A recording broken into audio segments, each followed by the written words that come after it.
दोस्तों उम्मीद है तव्हां सभु ॿाहिरि ठीकु हूंदव ख़ुशि हूंदव ऐं रपा कंदो तव्हां सदाईं हमेशह शादाबाद हूंदव। दोस्तों तव्हांखे ख़ुशि आमदीद मुंहिंजे चैनल में। अॼु जो मौसम तव्हां ॾिसो केॾो ज़बरदस्त आहे, पर गर्मी बि शदीद, बरसातूं थियण वारियूं आहिनि ऐं मौसम वधीक ख़ुशगवार ऐं मज़ेदार थींदी।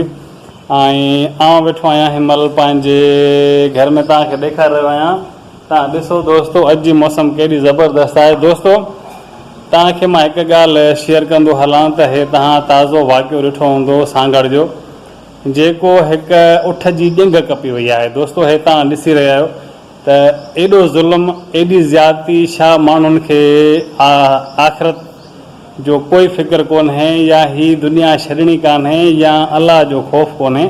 माण्हुनि खे छा थी वियो आहे, हर रख तव्हां हिन जानवर जूं ॾिसो त केॾियूं दर्दनाक आहूं ऐं सदाऊं आहिनि।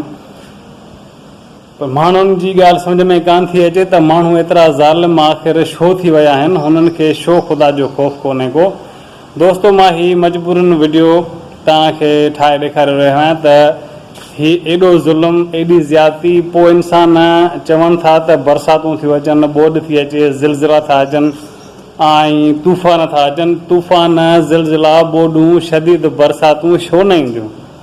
अगरि इंसान अलाह साईं जो ख़ौफ़ दिलि मां ख़तमु कंदो ऐं पंहिंजी हलाईंदो, पंहिंजी हुकूमत हलाईंदो, पंहिंजा ज़ुल्म पैसे जे ज़ोर ते, त पोइ इहे आफ़तूं, कुदरती आफ़तूं त ईंदियूं।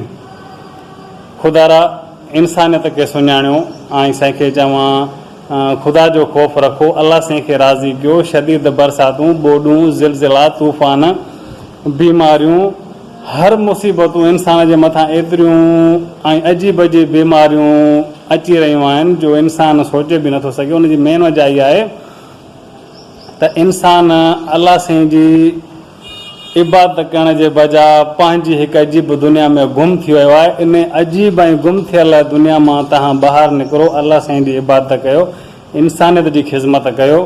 इन में ई तव्हांजी दुनिया ऐं आख़िरत संवारबी, न कि पंहिंजी हिकु मां चवां त मां बसि फलाणो ढिंग आहियां, मां कुझु बि करे सघां, मां कुझु बि कोन आहियां।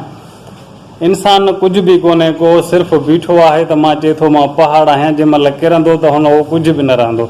त ख़ुदा मुंहिंजो सभिनी खे मैसेज आहे त इंसानियत खे सुञाणियो, पंहिंजे रिश्तनि खे सुञाणियो ऐं ख़ुदा जो ख़ौफ़ दिलि में रखो ऐं सुठा सुठा कम कयो, अलाह साईं खे राज़ी कयो त जीअं हे कुदरती आफ़तूं तव्हां सभिनी जे मथां न अचनि।